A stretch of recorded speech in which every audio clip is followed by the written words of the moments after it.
Welcome, listeners. This is Sanjog Aul, and your host, and the topic for conversation is achieving global scale and glocalization. And I have with me Sahal Lahar, who is the Executive Vice President and Chief Information Officer with Brooks Brothers. Hello, Sahal. How are you? Thank you for joining us. Doing very well. How about yourself? Very good, sir. Thank you. So, Sahal, whether it is me at Brooks Brothers store, which I definitely plan to visit shortly, here in Chicago, or someone in Japan, for example, both of us would expect predictable quality of experience being a global company. And that is in terms of products and services. And at the same time, would like to experience similar responsiveness and customization that I could get as if it was a local store. So as part of digital transformation, we know that organizations are trying to develop such capabilities to achieve both the global scale and glocalization. What are some of the top challenges? I think the top challenges really stem from the fact that you need to have a strong digital core. And the digital core, there was a period of time where everyone honed in on 360-degree view of the customer. That is obviously a very important piece of it, but it really goes beyond that. And to me, the digital core needs to be a global, single instance view of your customer, product, inventory, and financials. And if you can get to that, then you are well on your way to being a truly a global company. The challenge with getting to that, obviously, is that it's extremely complex and costly to achieve that, because traditionally all customers have systems that are spread across many different infrastructures, many different vendors, and there is no global standard for a lot of these processes. So even if you do invest in a global platform, there's significant work to do to kind of get that global blueprint, which I would classify as the lowest common denominator of processes, which you can use on a global scale, and then augment that with that 15 to 20% of local flavor, which would include obviously all of the local regulatory requirements, financial requirements, statutory reporting, etc. But these are complex journeys. They're multi-year projects. And I think a lot of times the issue really is that if you have systems that are operating and supporting the individual regions, it's very hard to justify from an ROI standpoint the need to go to a single instance with what I would call that global core. So, for example, when Walmart went to India or Disneyland opened in Hong Kong, they must have had to customize their workflow management, sourcing, staffing, supply chain, and many other things that you already mentioned in order to be locally responsive and effective. Now, on this front, this would have required them to have the internal technical teams to customize the experience while also complying to the global standards, which are essentially opposing goals. So how do you think organizations can realistically balance global efficiencies on one hand and effective local presence on the other, and actually have and achieve a desired state in both areas?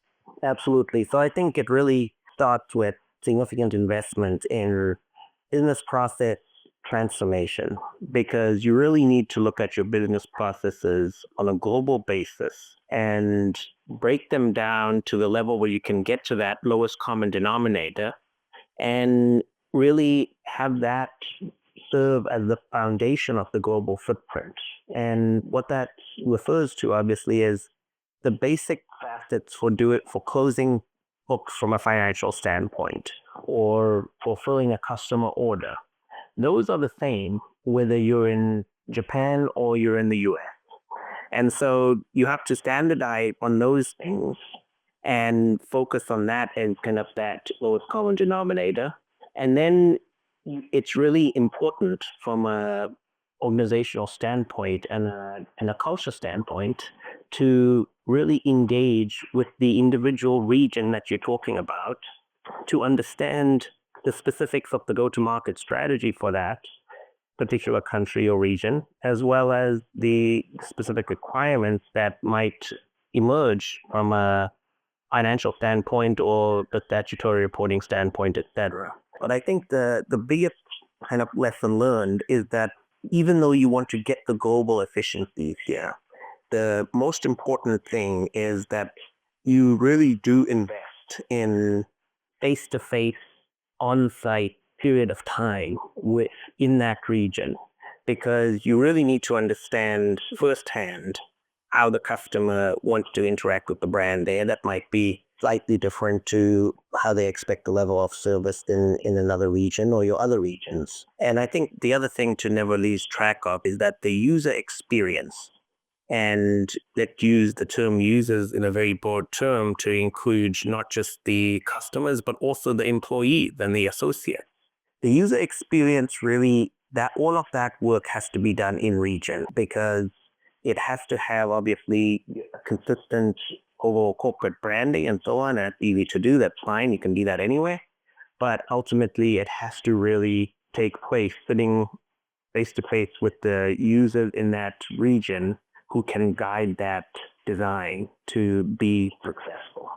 No, what all you just mentioned is definitely important as what you have to do at the business process level or strategy level. And some say at least that execution eats strategy for breakfast. So when it comes to execution and you've been invited in to say, well, we have this great strategy which we want to execute, how can IT help? And when you try to get your technical teams on one hand to help with standardization, on the other hand, you want to have even create some ways to create that local or glocalization effect, if you will. What does it mean for your team?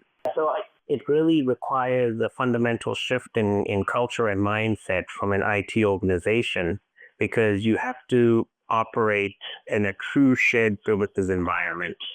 And what I mean by that is to break down the barriers and the silos which traditionally exist, where each region has their own point of view and their own resources and their own approach around how they go about using technology to meet business requirements. So that piece obviously requires significant upfront alignment and buy-in from each of in our case, each of the regional CIOs and the country head IT in the smaller regions, to really adopt that model and to work in an environment where they are not going to have full ownership and full accountability of all of the resources that are required to support that particular region. And that there may be a shared service center, or there might be several shared service centers that operate globally and support the global business. And in addition to that, we have to be very, very disciplined in driving standards. And that alignment is as important as the people and kind of mindset alignment, because if we adopt a particular platform, let's say for our HR system globally, we have to make sure that if any biases that exist in the smaller regions with a local vendor or a legacy vendor, we overcome those up front, because otherwise there will never be true adoption of this global process and this global core.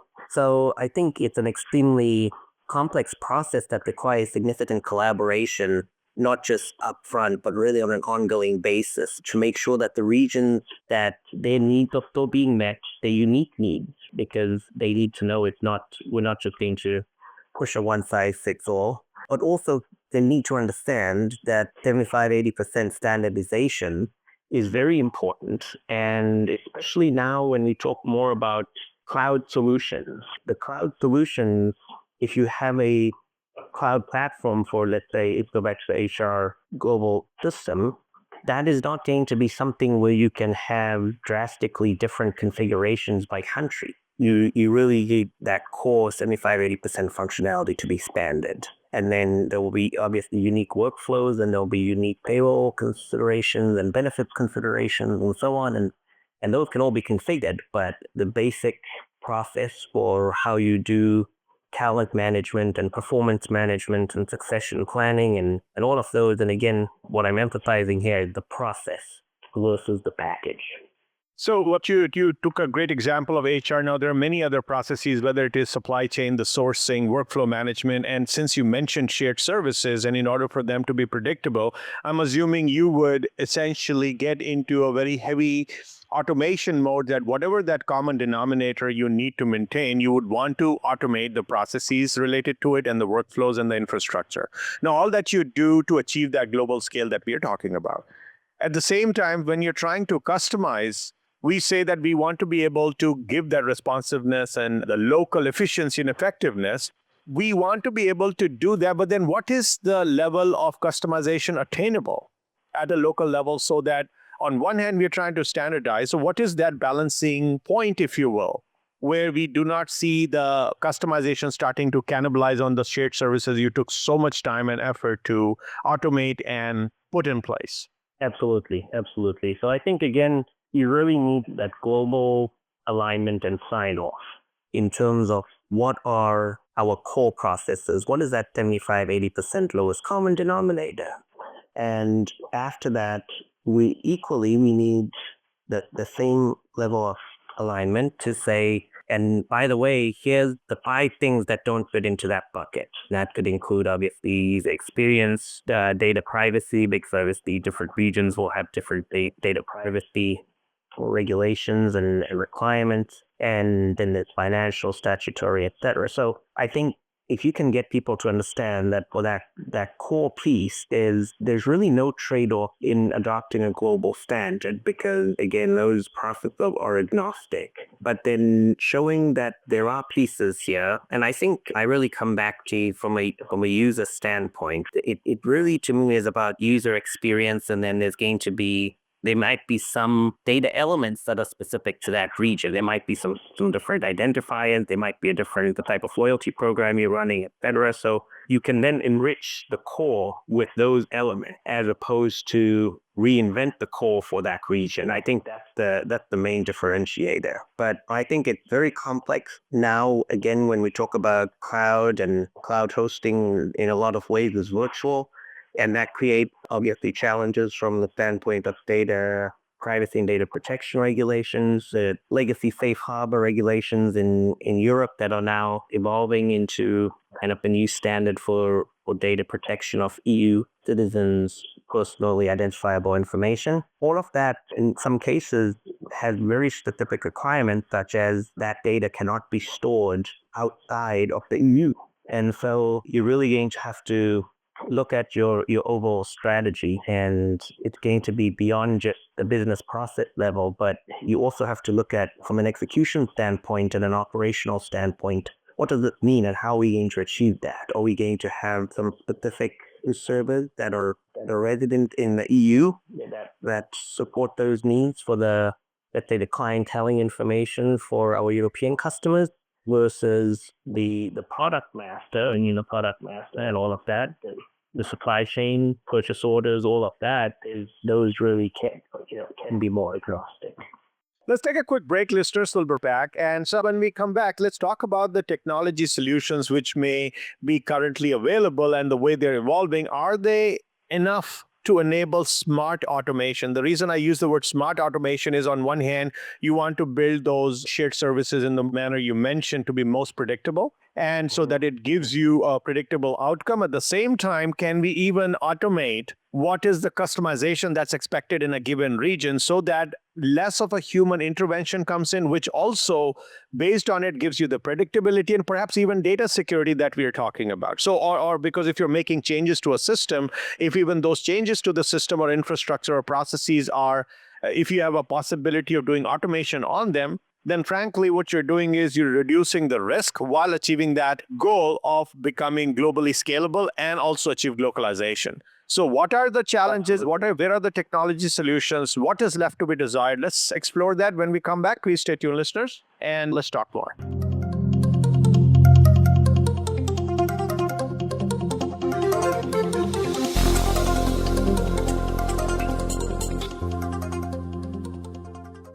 Today, enterprise technology is both strategic and global. Each week on CTN CIO Talk Network, IT thought leaders from around the world share their experience with listeners as they discuss with Sanjog Aul how they are trimming costs and partnering with business to innovate and help IT become more competitive, better care for customers, and improve the corporate bottom line. If you want to keep up with IT thought leadership, listen to CTN, CIO Talk Network, with Sanjog Aul at CIOTalkNetwork.com. This is CTN Viewpoint on CIO Talk Network. Welcome back. So, Sahal, as I was saying, we want to have technology solutions help us in achieving what we are trying to say here, which is global scale and glocalization.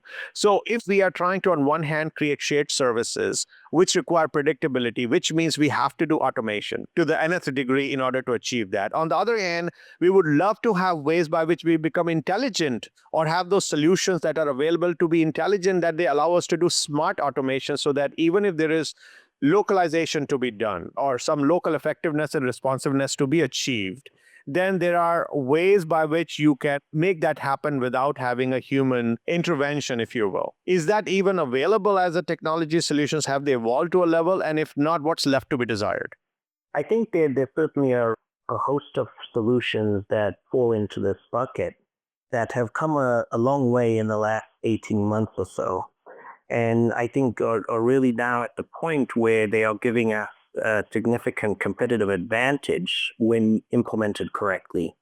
So let's start with one which is really around machine learning. So machine learning is, in its simplest form, a computer intelligence that doesn't have to be explicitly programmed. And so what that means is that these platforms will look at vast quantities of data and really identify proactively for you the trend and the exceptions and the anomalies in that data. So you can translate that into actionable insights from a business standpoint. Traditionally, everyone has had a lot of data. If we take just even one region, that's a lot of data. But once you aggregate that across all of your global regions, it's a significant amount of data. And we cannot achieve what machine learning offers us, even if we hired 100 people in every region, because there just honestly aren't enough hours in the day for people to sit there and comb through the volumes of data that we have accumulated over time. And now you obviously have to also take into account external data. We have to take into account external data such as social media information, weather patterns, because weather patterns are going to obviously drive our merchandise planning, assortment planning, our replenishment. Obviously, you don't want to send replenish sweaters to Florida in February when it's already 85 degrees. So all of that data, I think, requires machine learning to be adopted. And that can really, I think, give a very big strategic advantage for any business in any industry when used correctly, because everyone says we do big data, but the reality of it is that all they're doing is traditional data warehousing, and no one is able to provide those proactive insights. So I think that one is a very compelling one and has, again, widespread applications. But then I think the other piece here is really around the Internet of Things and smart sensors, beacon devices. So there's, I think, significant advantages from an operational efficiency standpoint, and to your point around just take care of the automation in a truly global fashion. Because from an RFID, if we're using RFID tags for inventory management in a factory, it doesn't matter whether the factory is in Massachusetts or the factory in China. Ultimately, we have to keep track of the same things.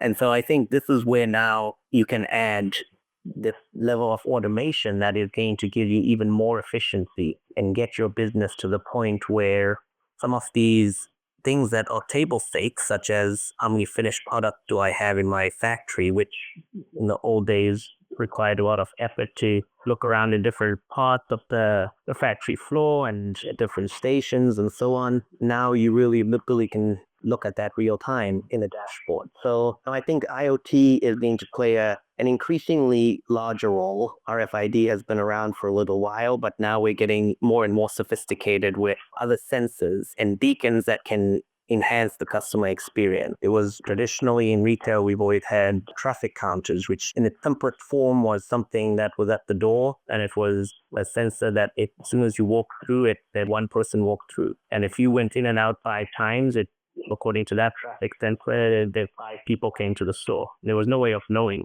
who came in.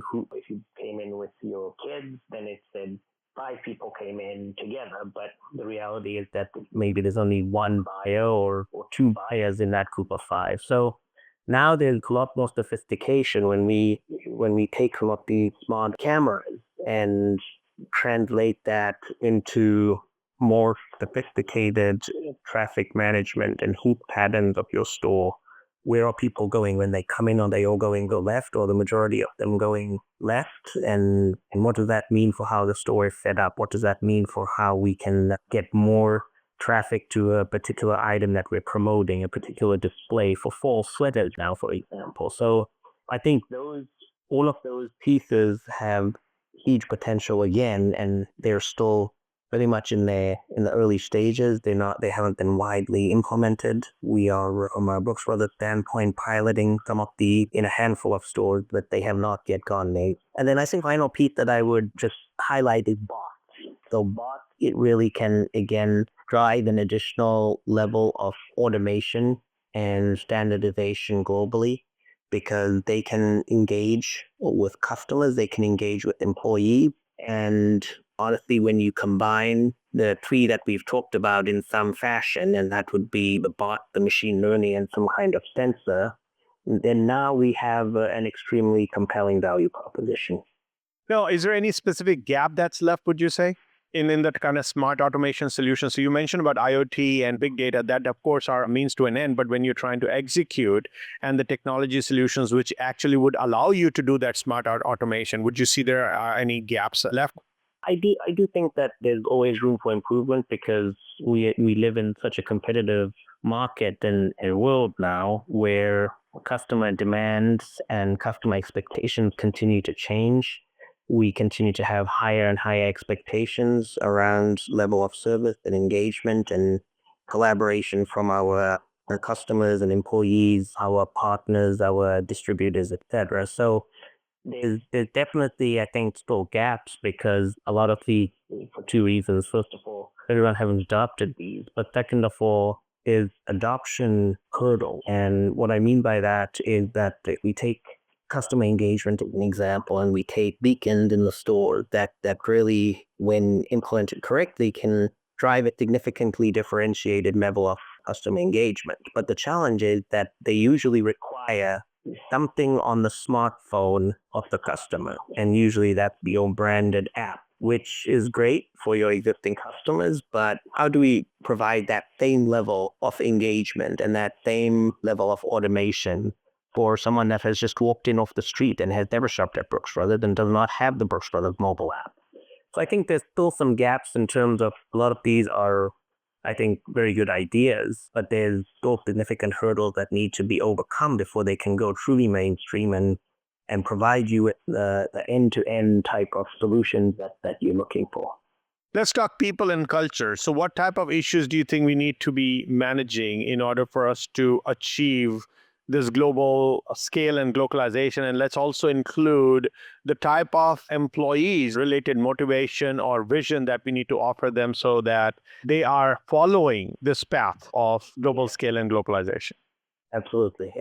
So I think it has to start at the top, and you need to have the executive level sponsorship, and you need those transformation and change management champions that are driving your agenda forward and evangelizing these ideas from the standpoint of what's in it for the associate, what's in it for the customer, etc. And really having a good elevator pitch in terms of how you pick the constituent, if it's a store associate or a corporate associate, whoever it is, factory worker, need to have a very compelling elevator pitch in terms of what is the value proposition for you and how is this going to make your job better.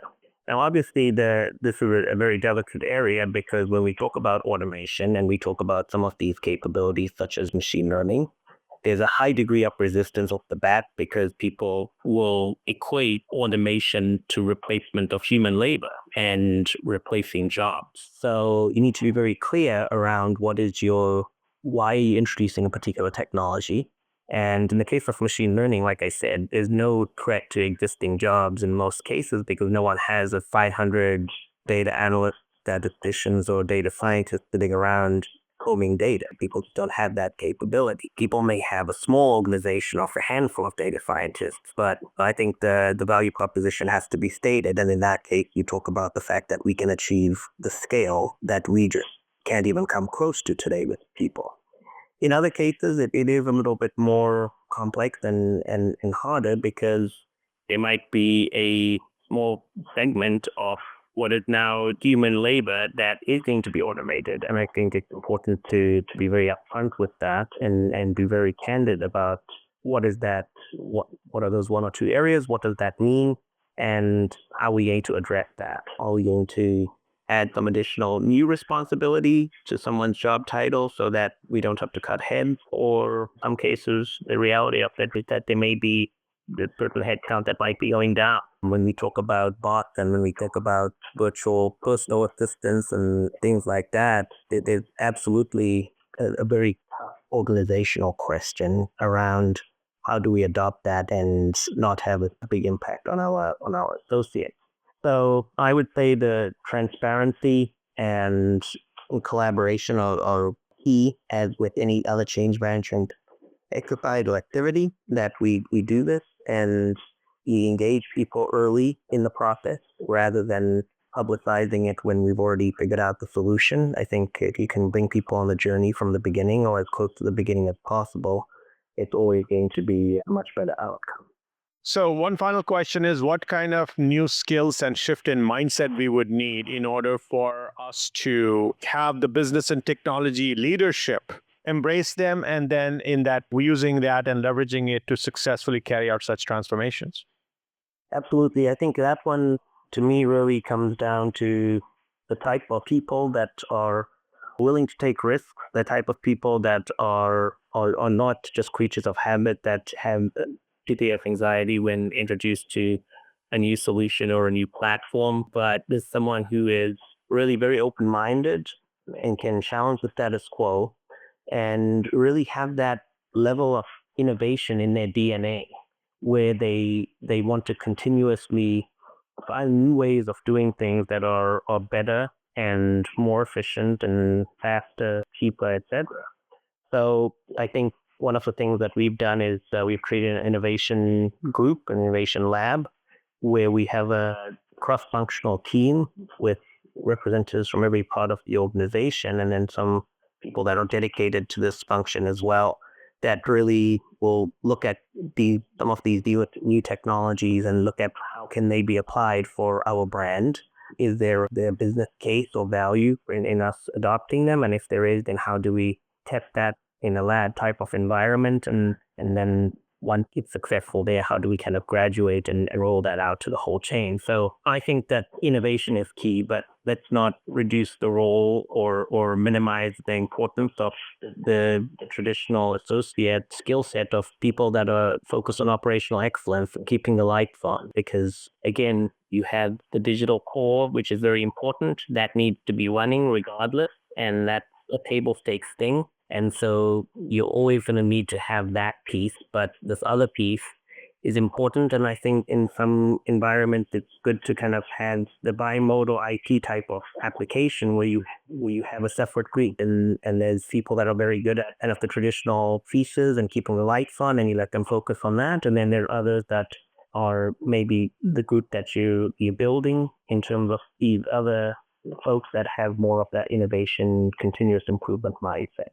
Once again, thank you so much, Sahal, for sharing your thoughts and insight about how organizations can leverage IT and automation and other changes in business and processes to achieve global scale while becoming locally responsive, which is to achieve glocalization.